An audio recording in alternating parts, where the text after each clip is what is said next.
Joyride, 1957, a novel of intrigue by J.P. Wasmiller, chapter 113.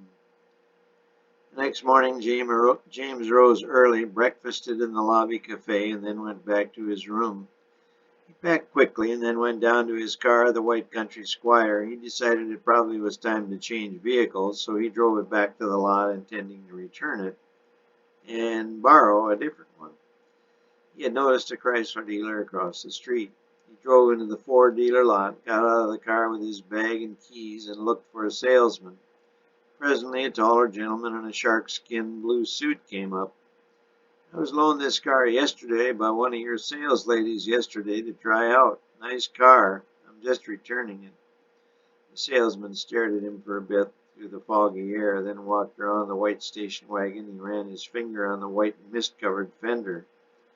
"This is not our car, and we have no sales ladies. All men here." "I'm sorry. Could it have been another dealer? See here, the plate on the back tailgate says Bellingham Ford." "We are Seattle Ford Lincoln Mercury. Sorry." He pointed up the large dealer sign, which neither of them could see through the fog. He handed the keys back to James. "I was sure a little blonde woman gave me the keys to this car," he stammered. "Sorry, no women here. Probably have to run it back up to Bellingham. You going that way? North, that is?" "No, yes, I guess I'll have to. Thanks for your trouble." James stared at the dealer badge on the tailgate again. After a few seconds of calculated thought, he realized this car might already be on the hot sheet or stolen police list for over 24 hours. The little blonde had pulled one over on him, and the more he thought, the more he wondered if she had fired the bullet that grazed his little pinky. Nonetheless, she was a very cute little blonde that he did not connect with the way he had hoped. He pinched himself, realizing he was now madly in love with a redhead, the most beautiful woman in the world, at least his world. He missed her like crazy already, and it had only been an hour. But he had a job to do, a goal to reach, and he now realized that more than one person, rather entity, was determined that he not succeed. Still not realizing that he was dead to the followers he knew about, the ones that followed him into Canada, he turned the Ford onto the street and soon came upon the store he was looking for, a Western Auto.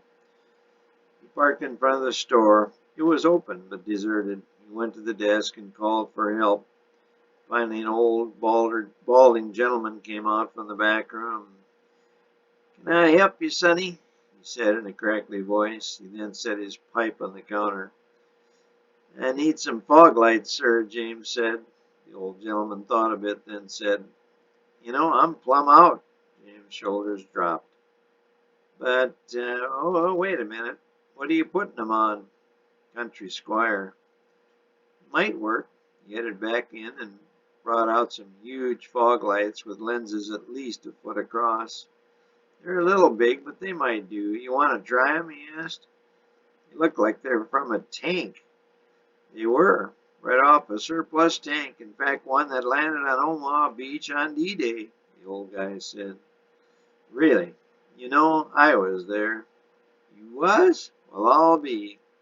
The conversation went forward, and eventually the two got the huge fog lights installed on the Country Squire. The lights had a yellow tint, and when he turned them on for the first time, he almost blinded.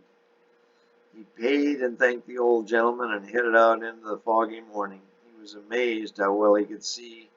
He worked his way through the south end of Seattle, past the massive Boeing plant, and on south toward Oregon.